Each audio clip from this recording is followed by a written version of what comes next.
الصلاة والسلام عليك يا رسول الله الصلاة والسلام عليك يا حبيب الله وعلى آلك وأصحابك يا رسول الله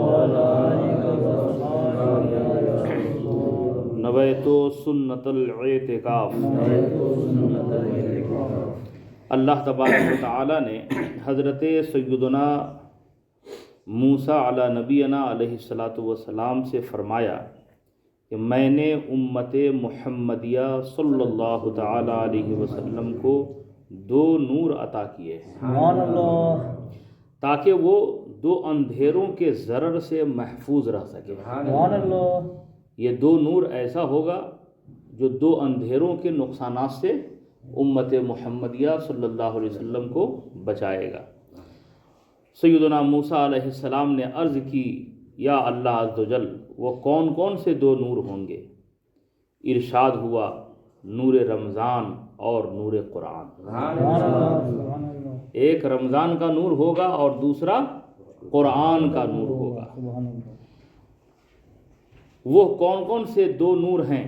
ارشاد ہوا، نور رمضان اور نور قرآن۔ سیدنا موسیٰ علی نبینا علیہ السلام نے عرض کی، وہ دو اندھیرے کون کون سے ہیں جو اس نور سے، اس اندھیرے کے ضرر سے یہ لوگ بچ جائیں گے؟ وہ دو اندھیرے کون کون سے ہیں؟ فرمایا، ایک قبر کا اندھیرا اور دوسرا قیامت کا اندھیرا۔ ان دونوں تاریکیوں سے بچنے کے لیے یہ دو نور اللہ نے عطا کیے۔ حضرت سیدنا عبداللہ بن عمر رضی اللہ تعالی عنہما کہتے ہیں کہ پیارے آقا صلی اللہ تعالی علیہ وآلہ وسلم نے ارشاد فرمایا، روزہ اور قرآن بندے کے لیے شفاعت کریں گے۔ روزہ بھی شفاعت کرے اور قرآن مقدس، یہ دونوں جو ہے بندہ مومن کے لیے شفاعت کریں گے۔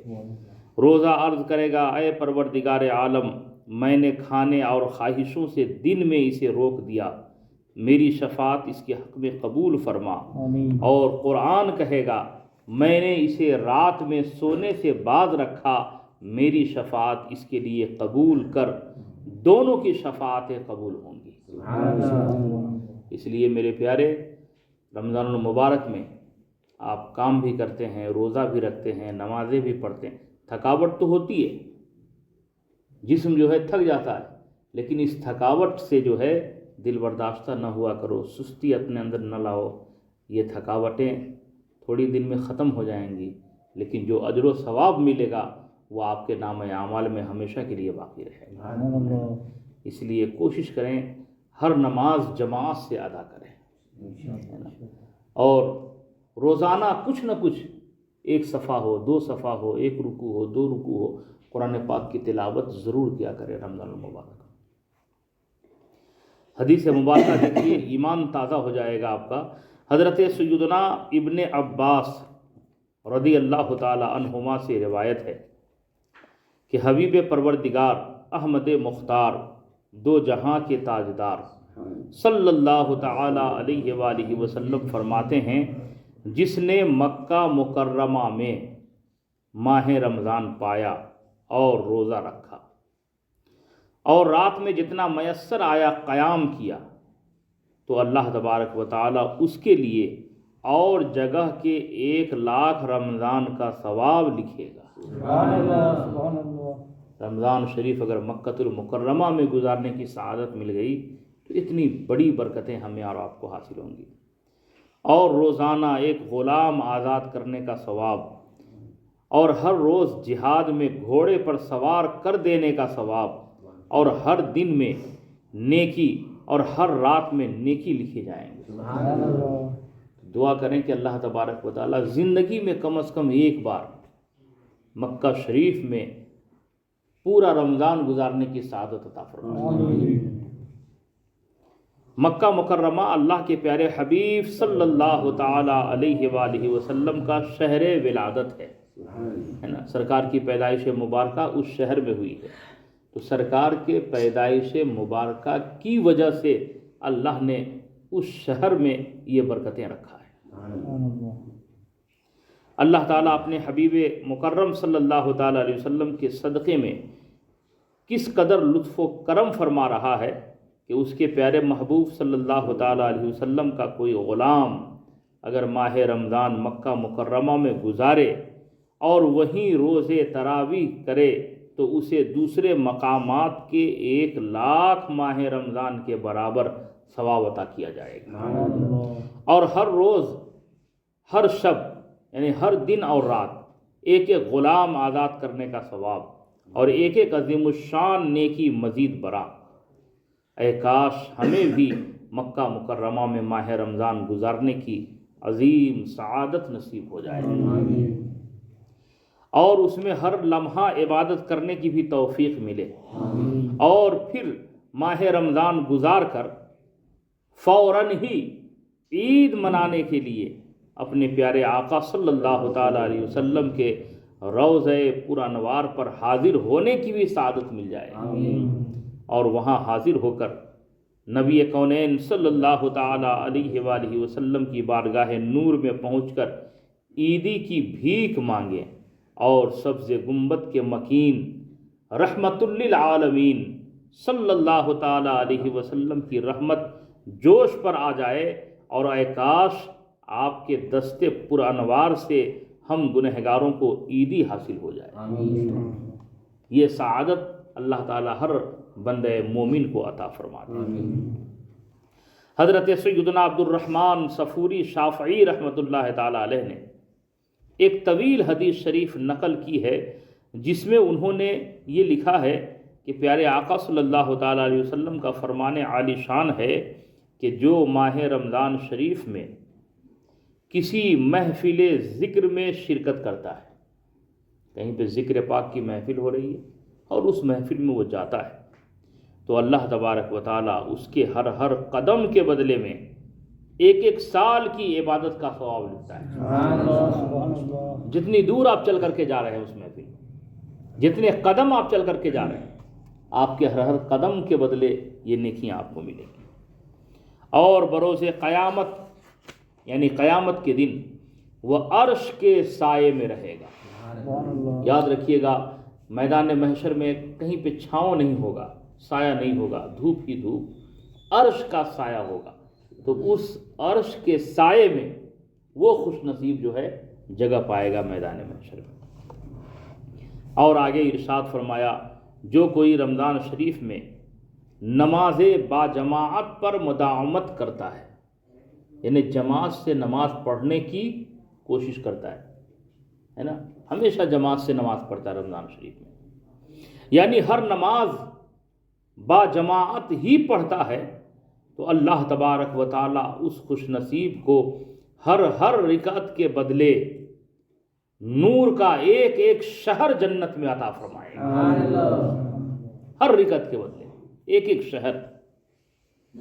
جو کوئی ماہ رمضان میں اپنے والدین کے ساتھ احسان کرے، ماں باپ کے ساتھ احسان کرے، احسان کا مطلب ان کی خدمت کرے، ان کے حکم کی تعمیل کرے، ان کے ساتھ حسن سلوک کرے، اچھا برتاؤ کرے، تو اللہ تبارک و تعالیٰ اس خوش نصیب کی طرف نظر رحمت فرمائے گا، ہے نا، ماں باپ کے ساتھ احسان کرنے والوں پر اللہ تعالیٰ اس کی طرف نظر رحمت فرمائے گا، اور آقا ارشاد فرماتے ہیں میں اس کا ذمہ دار ہوں۔ سرکار نے اس کی ذمہ داری خود قبول فرما لی کہ میں اس کا ذمہ دار ہوں۔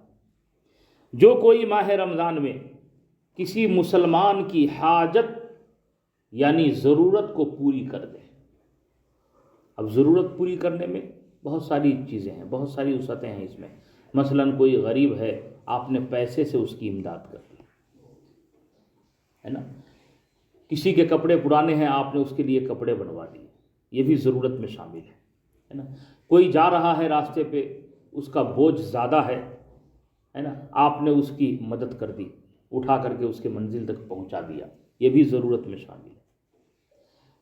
کوئی پریشان حال ہے، موٹر سائیکل اس کی اسٹارٹ نہیں ہو رہی ہے، بار بار کک مار رہا ہے، اسٹارٹ میں پریشان ہے، آپ گئے، آپ نے اس کی مدد کر دی، یہ بھی ضرورت میں شامل ہے نا. کوئی نابینا تھا، راستہ پار کر رہا ہے، آپ نے اس کا ہاتھ پکڑ کے راستہ پار کرا دیا، یہ بھی ضرورت میں شامل ہے نا. کوئی غریب ہے، اس کی بچی کی شادی ہے، آپ نے کچھ امداد کر دی، یہ بھی ضرورت میں شامل ہے نا. کوئی پیاسا تھا، پانی لے رہا تھا، آپ جا کر کے اس کو پانی اٹھا کر کے پیش کر دی، یہ بھی ضرورت میں شامل، وغیرہ وغیرہ. آقا کریم صلی اللہ تعالی علیہ وسلم ارشاد فرماتے ہیں، جو کوئی ماہ رمضان میں کسی مسلمان کی حاجت یعنی ضرورت پوری کرتا ہے، اللہ تبارک و تعالی اس کی 10 لاکھ حاجتیں پوری فرماتا ہے. آپ ایک حاجت پوری کرتے ہیں، اللہ تعالیٰ آپ کی 10 لاکھ حاجتیں پوری کرتا ہے. سبحان اللہ. اور جو اس ماہ مبارک میں کسی بال بچے دار غریب کو خیرات دیتا ہے، یوں تو خیرات دینا کار ثواب تو ہے ہی ہے، لیکن ایسا غریب جو عیال دار ہو، بال بچے دار ہو، اس کے ساتھ کثیر بچے ہیں، ہے نا، گھر میں ماتحت اس کے زیادہ لوگ ہیں، تو ایسے حاجت مند اگر کوئی غریب ہے اور اس کو آپ خیرات دیتے ہیں تو اللہ تبارک و تعالی اس کے لیے 10 لاکھ نیکیاں لکھتا ہے. 10 لاکھ نیکیاں سبحان اللہ لکھتا ہے، اور اس کے 10 لاکھ گناہ معاف فرما دیتا ہے، اور 10 لاکھ اس کے درجات کو بلند فرما دیتا ہے. میرے بھائیوں، اللہ نے اگر دیا ہے تو نگاہ دوڑاؤ اپنے رشتہ داروں میں، اپنے عزیزوں میں. اگر کوئی بال بچے دار ہے، پریشان حال ہے، تو اس کی مدد کرو. یہ بہتر نہیں کہ لوگ جو ہے دور دراز مدد تو کرتے ہیں اور بغیر میں بھائی بیچارہ غریب بیٹھا ہوا ہے، بہن غریب بیٹھی ہوئی ہے نا. یاد رکھو، زکوٰۃ کی رقم اصل اور فروع کو نہیں دینا ہے، اس کے علاوہ سب کو آپ دے سکتے ہیں. اصل فروع مطلب آپ کے اوپر باپ، ماں، دادا، دادی، ان کو آپ زکوٰۃ نہیں دے سکتے. اپنے فروع یعنی بیٹا، بیٹی، پوتا، اس کو آپ زکوٰۃ نہیں دے سکتے. اس کے علاوہ جتنے رشتہ دار ہیں آپ اس کو زکوٰۃ دے سکتے ہیں. بات سمجھ میں آ رہی ہے؟ ہاں یہ ہے کہ اس کو بتانا نہیں کہ ہم تم کو زکوٰۃ دے رہے ہیں، آپ اس کی نیت کر لیں، آپ جانیں اور آپ کا رب جانے. دینے والے کو اگر بتاؤ گے کہ ہم تم کو زکوٰۃ دے رہے ہیں تو وہ بیچارے غریب کا دل ٹوٹے گا، ہے نا. بس آپ اپنے علم سے معلوم کر لیں کہ یہ غریب ہے، یہ محتاج ہیں، تو اس کو آپ زکوٰۃ دے دیں. سمجھ رہے ہیں؟ اس کو بتانے کی ضرورت نہیں ہے. اور زکوٰۃ کی رقم دینے کے بعد اس کو مالک بنا دینا ہے، تب آپ کی زکوٰۃ ادا ہوگی. بہت سارے لوگ کیا کرتے ہیں، افطار کرا دیتے ہیں. افطار کرانے میں زکوٰۃ ادا نہیں ہوگی، یاد رکھنا ہے نا. زکوٰۃ محتاج کو دینا ہے اور اس کو اس کا مالک بنا دینا ہے. ہاں ایک صورت یہ ہو سکتی ہے کہ آپ نے زکوٰۃ کی رقم سے کھانا بنایا اور پیک کر کے غریب کے ہاتھ میں دے دیا، وہ اس کا مالک ہو گیا. اب وہ چاہے تو وہ خود کھائے یا کسی کو کھلا دے، تو یہ زکوٰۃ آپ کی ادا. لیکن آپ نے زکوٰۃ کی رقم سے کھانا بنایا اور دسترخوان اپنے دروازے پہ لگا کر کے وہاں غریب کو کھلا رہے ہیں، تو یہ زکوٰۃ کی ادائیگی نہیں ہوگی. یہ مسئلہ یاد رکھیے گا. اس کو مالک بنانا ضروری ہے جس کو آپ دے رہے ہیں، ہے نا. اللہ تعالی ہمیں آپ سب کو عمل کی توفیق عطا فرمائے. اللہ رب محمد صلی اللہ علیہ وسلم، نحن عباد محمد صلی اللہ علیہ وسلم. یا اللہ، یا رحمان، یا رحیم، یا کریم، یا ستار، یا غفار، مالک مولا پروردگار عالم، رمضان المبارک کے ایام بڑی تیزی سے گزرتے جا رہے ہیں. یا اللہ، رمضان شریف کے فیض و برکات سے ہم سب کو مالا مال فرما دے. یا اللہ، جو عبادات ہم سب نے کیے، کر رہے ہیں، کرنے والے ہیں، مولا سب کو تو قبول فرما. یا اللہ، ہم میں جو پریشان ہیں ان کی پریشانی کو دور فرما. یا اللہ، جو بیمار ہیں ان کو شفا عطا فرما. یا اللہ، جو بے اولاد ہوں ان کو صاحب اولاد بنا. یا اللہ، جن کے بچے ہیں ان کے بچوں کو نیک اور کامیاب بنا. یا اللہ، ہم سب کو مذہب اہل سنت والجماعت مسلک اعلی حضرت پہ چلنے کی توفیق عطا فرما. یا اللہ، اس ماہ مبارک میں زیادہ سے زیادہ ہم سب کو سب کی امداد کرنے کی توفیق عطا فرما، دینی کام کی توفیق عطا فرما۔ یا اللہ یا رحمان یا رحیم یا کریم یا ستار یا غفار، آقا علیہ السلام کی سنتوں پہ عمل کی توفیق عطا فرما، مذہب اہل سنت والجماعت مسلک اعلیٰ حضرت پہ چلنے کی توفیق عطا فرما۔ یا اللہ جب دنیا سے اٹھائے جائیں تو ایمان پہ خاتمہ نصیب فرما۔ ان اللہ و ملائکتہ یصلون علی النبی یا ایھا الذین آمنوا صلوا علیہ وسلموا تسلیما۔ صلی علیہ وسلم نحن عباد محمد صلی اللہ علیہ وسلم، جب دم واپسی ہو یا اللہ لب ہو لا الہ الا اللہ۔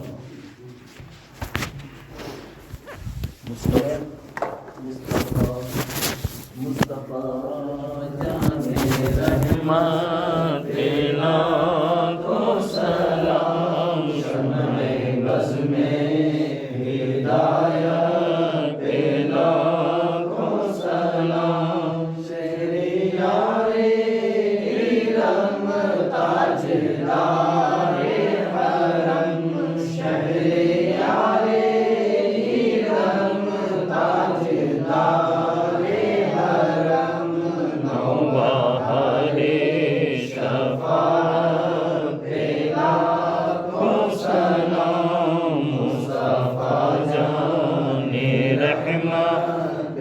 لاکھوں سلام، شمع بز میں ہدایت پہ لاکھوں سلام۔ الصلاۃ والسلام علیک یا رسول اللہ، الصلاۃ والسلام علیک یا حبیب اللہ، وعلی آلک وصحابک یا رسول اللہ، صلی اللہ تعالی علیہ وآلہ وسلم۔ ربنا آتنا فی الدنیا حسنۃ وفی الآخرۃ حسنۃ وقنا عذاب النار۔ اللهم احفظنا من كل بلاء الدنيا وعذاب الآخرة، إن الله وملائكته يصلون على النبي يا أيها الذين آمنوا صلوا عليه وسلموا تسليما۔ اللہ رب محمد صلی اللہ علیہ وسلم، نحن عباد محمد صلی اللہ علیہ وسلم، جب دم واپسی ہو یا اللہ لب ہو لا الہ الا اللہ محمد۔